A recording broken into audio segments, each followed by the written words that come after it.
শাড়িটা কেন পরে বুঝি না, কতভাবে চাইলাম পরতে পারছি না। নিজে নিজে এসব বলে আয়নার সামনে ব্লাউজ ও পেটিকোট পরা অবস্থায় রেশমি দাঁড়িয়ে আছে, হাতে শাড়ি। সে শাড়িটা পরার অনেক চেষ্টা করছে কিন্তু কিছুতেই পরতে পারছে না। আমি আবারও নিজে নিজে বললাম, উফ কি যে করি, শাড়িটা তো আমাকে জ্বালিয়ে মারলো। এত বড় হলাম কিন্তু শাড়ি পরতেই পারি না। এসব বাইরের লোক শুনলে কি বলবে। চোখটা বন্ধ করে রাখি আমি। এদিকে সবাই যার যার মতো রেডি হচ্ছে। এমনিতেও দেরি হয়ে যাচ্ছে, আমারই দেরি হয় শুধু। সেজন্য শাড়ি পরতে হলে আমি কোথাও যাই না, কিন্তু কি করব, আজ যে আমার একমাত্র মামাতো বোনের মেহেদি অনুষ্ঠান, তাই যেতেই হচ্ছে। এতক্ষণ চেষ্টা করেও আমি শাড়ি পরতে না পেরে শাড়ি গায়ে পেঁচিয়ে রুম থেকে বের হয়ে আসি। চাচিমা, ও চাচিমা, কই গো?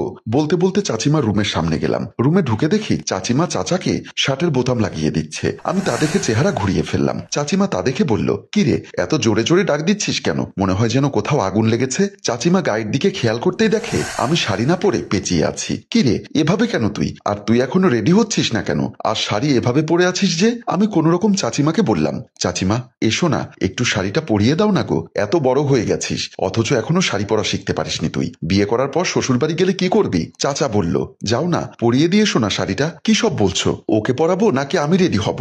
রেশমি তুই দেখতে পাচ্ছিস না আমি এখনো রেডি হইনি? যা, আমি পারবো না, তানিশার কাছে যা, ওকে পরিয়ে দিতে বল। তারপর আমি নাক ফুলিয়ে রেগে মেগে সে রুম থেকে বের হয়ে গেলাম। চাচা চাচি দুজনেই হেসে ওঠে। আমি বের হয়ে এসে দেখি আমার কাজিন তানিশা ড্রয়িং রুমের সোফায় বসে বসে চুল আঁচড়াচ্ছে। সেও মোটামুটি রেডি। আমি পাশে যেতেই তানিশা আমাকে দেখে একটা অট্ট হাসি দিয়ে বলল, কি রে শাড়ি পরার এই স্টাইলটা বুঝি ইউটিউব দেখে শিখেছিস আপু? বা দারুণ দেখাচ্ছে আপু তোকে। আমার রাগ উঠছে সত্ত্বেও নিজেকে কন্ট্রোল করে হাসি মুখে বললাম, তুই আমাকে ভেঙাচ্ছিস তাই না? তুই শাড়ি পরা শিখেছিস দেখে আমাকে দেখে হাসছিস। দেখিস একদিন আমি তোর চাইতে ভালো শাড়ি পরা শিখে গেছি, তখন তোর এই অহংকার কই যায় দেখবো।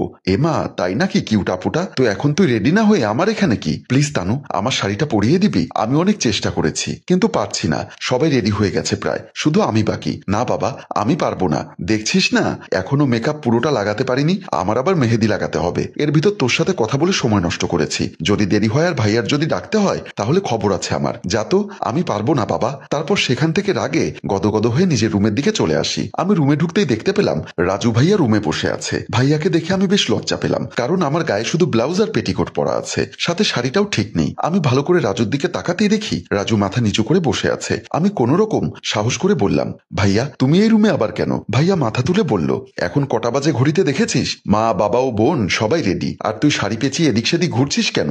ভাইয়া আমি শাড়ি পরতে পারি না, তাই সবার কাছে গেলাম, কেউই সাহায্য করলো না। আমি কি করব বলো? সবাই মানে তুই কি আমাকে বলেছিস? আমি তো বাকি আছি নাকি আমি এবারের কেউ নই? এই বলে রাজু ভাইয়া আমার পাশে এসে দাঁড়ায়। আমার কাছে এসেছো কেন ভাইয়া? চুপ, একটা কথাও বলবি না, যা করছি শুধু দেখে যা। বলেই রাজু আমার শাড়ি পেঁচানোটা খুলে শাড়ি পরাতে শুরু করলো। আমি বেশ লজ্জা পাচ্ছি আর তার ভেতরে এক প্রকার ভয় কাজ করছে, তাই আমি চোখ বন্ধ করে রেখেছি। শাড়ির কুচিটা গুছিয়ে নে, কার কথা কে শোনে। আমি চোখ বন্ধ করেই আছি। তারপর রাজু নিজেই আমার শাড়ির কুচি গুছিয়ে দিতে লাগলো। আমার কোমরে রাজুর হাতের স্পর্শ পেতেই যেন আমার সারা শরীরে শীতল শিহরণ হতে শুরু করলো। কেমন জানি অদ্ভুত ফিল হচ্ছে আমার। এর মধ্যে হুট করে আমি রাজুর শার্টের কলারটা ধরে কখন যে রাজুকে জড়িয়ে ধরলাম নিজেও জানি না। রাজু আমার এই অবস্থা দেখে মনে মনে হাসছে।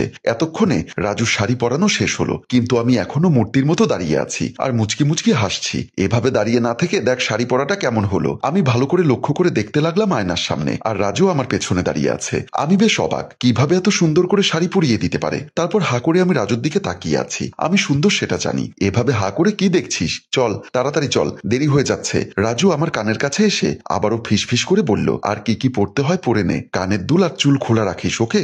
ভাইয়া তুমি শাড়ি পরানো কার কাছ থেকে শিখলে? এত সুন্দর করে যে আমাকে শাড়ি পরিয়ে দিলে। আমার বউয়ের জন্য শিখে রাখছি, বিয়ের পরে তোর মতো করে শাড়ি পরিয়ে দিব। আমি বাহিরে গেলাম আর তুই তাড়াতাড়ি বের হ। এই বলে রাজু বের হয়ে গেল। আমি তখন মনে মনে খুশি হয়ে বললাম, ইস কতই না মিষ্টি মধুর সময় ছিল।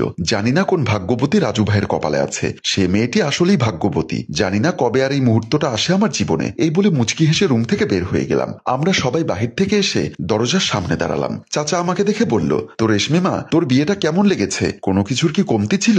না চাচা আমার আসলেই খুব ভালো লেগেছে। চাচি বলল, তোর বিয়ের সময়ও কোনো কিছুর কমতি রাখবো না আমরা। আমি তখন লজ্জায় মাথা নিচু করে রাখলাম। তানিশা বলল, মা আপুরটা দূরে রাখো, আগে রাজু ভাইয়ের জন্য একটা লাল টুকটুকে বউ নিয়ে এসো। তানিশার কথা শুনে রাজু রেগে গিয়ে বলল, তোকে এত মাতব্বরি করতে কে বলেছে? আমি বিয়ে করব কি করব না সেটা কি তোকে বলতে হবে? বলেই রাজু তানিশার দিকে যেতে চাইতেই তার বাবা মা তাকে নিষেধ করে। বাবা বলল, রাজু তানিশা খারাপ কি বলেছে? তোর তো বিয়ের বয়স হয়েছে, তাহলে বিয়েটা করে ফেল। আমাদের তো বয়স হয়ে যাচ্ছে, বৌমার শখ কি পূরণ করতে পারবো না? চাচি আমার অস্বস্তি লাগছে, যাই গিয়ে গিয়ে শাড়িটা চেঞ্জ করে ফেলি। আমি আমার রুমের দিকে চলে গেলাম। আমি রুমে গিয়ে আয়নার সামনে দাঁড়াতেই দেখি তানিশা আমার পাশে এসে দাঁড়িয়ে বলল, আচ্ছা আপু, একটা সত্যি কথা বলবি? হ্যাঁ বল, কি বলবি? তুমি তো শাড়ি পরতে জানো না, তাহলে তোমাকে কে শাড়ি পরিয়ে দিয়েছে? আমি তানিশার কথায় ভ্যাবাচাকা খেয়ে গেলাম। কি বলবো না বলবো বুঝতে পারছি না। আরে তানিশা, এই সামান্য বিষয়টা বুঝলি না? ইউটিউবে সার্চ করলাম কিভাবে শাড়ি পরতে হয়, তারপরে ইউটিউব থেকে দেখে আমি নিজে নিজে শাড়ি পরেছি। না মানে এজন্য বললাম, বাবা মায়ের কাছে গেছিলি, মা তাড়িয়ে দিয়েছে, আমার কাছে এসেছিলি, আমিও বিজি দেখালাম, সেজন্য ভাবছি তোকে কে শাড়ি পরিয়ে দিল। এখন তো জানতে পেরেছিস, এখন যা, আমার টায়ার্ড লাগছে। তানিশা আর কিছু না বলে আমার রুম থেকে বের হয়ে যায়। আমি খাটে শুয়ে আছি, তখনই রাজু ভাই এসে আমার হাতে একটা চিরকুট ধরিয়ে দিয়ে বলল, এটি পড়বি আর তোর মতো করে বুঝে তুই সিদ্ধান্ত নিবি। আমি কিছু বলতে পারলাম না, শুধু মাথা নেড়ে হ্যাঁ জবাব দিলাম। রাজু ভাই রুম থেকে বের হয়ে যায়। আমি চিরকুটটা খুলে দেখি তাতে লেখা আছে, তুই অদ্ভুত সুন্দর, তবে একটু অবুঝ, তবে তোর সাদাসিধা মনটা আমার ভালো লাগে। আমি চাই আমার বউটাও অবুঝ হোক। তোর ফিগারটা দারুণ, একদম স্লিম, হয়তো অনেকেরই পছন্দ না, তবে আমার বউ হবে স্লিম। এখানে যদি উত্তর খুঁজে পাস তাহলে সাহস করে আমার বাবা মায়ের রুমে ঢুকে বাবা শার্টের পকেটে একটা চিরকুট রেখে আসিস। আমি সবটা পড়ার পর বুঝতে পারলাম, অবুঝ বউ হবে তার মানে আমি, স্লিম ফিগার বউ হবে তার মানে আমি। জানি আমার মতোই রাজু ভাই আমাকে পছন্দ করে, কিন্তু এটা কি রকম শর্ত যে চাচা চাচির রুমে ঢুকে চাচার পকেটে চিরকুট রেখে আসতে হবে? হায় আল্লাহ, কি করব আমি? যদি কেউ দেখে ফেলে আমি তো শেষ। আমি চাচার রুম থেকে বের হতেই দেখি রাজু ভাই আমার সামনে। আমি রাজু ভাইকে দেখে একটু ভ্যাবাচাকা খেয়ে গেলাম। রাজু ভাই মিটিমিটি হেসে বলল, তার মানে তুই? না এরকম কিছুই না ভাইয়া, আমি এমনি চাচা চাচির সাথে কথা বলতে গেছি, কিন্তু তোর চোখ মুখ দেখে তো মনে হচ্ছে না, আমার মনে হচ্ছে কোনো একটা খটকা আছে। তুই সত্যি করে বলতো, চিরকুটটা কই? তোর কাছে রেখেছিস নাকি বাবার পকেটে? চাচার পকেটে কেন হবে, সেটা আমি ফেলে দিয়েছি। ও তাহলে এই কথা, তাহলে আমি গিয়ে দেখি বাবার পকেটে কেউ চিরকুট রেখেছে কিনা। আমি সেটা সেখানে রেখেছি। আমি জানতাম তুই এমনটা করবি, এর মানে দাঁড়ায় তুইও আমাকে হ্যাঁ ভালোবাসি। রাজু হেসে বলল, আমিও তোকে অনেক ভালোবাসি। এই বলে রাজু আমাকে জড়িয়ে ধরে। আর ভালোবাসার পূর্ণতা দেখিয়ে আমাদের গল্প এখানেই শেষ হয়। সম্মানিত ভিউয়ার্স, আসলে কিছু ভালোবাসা মনে চেপে থাকলেও বড়ই আনন্দ দেয়। ভালোবাসাকে প্রকাশ করতে হয়, তাহলেই তার পূর্ণতা পায়। পরিবারের দোহাই দিয়ে ভালোবাসার মানুষকে দূরে যেতে দিবেন না।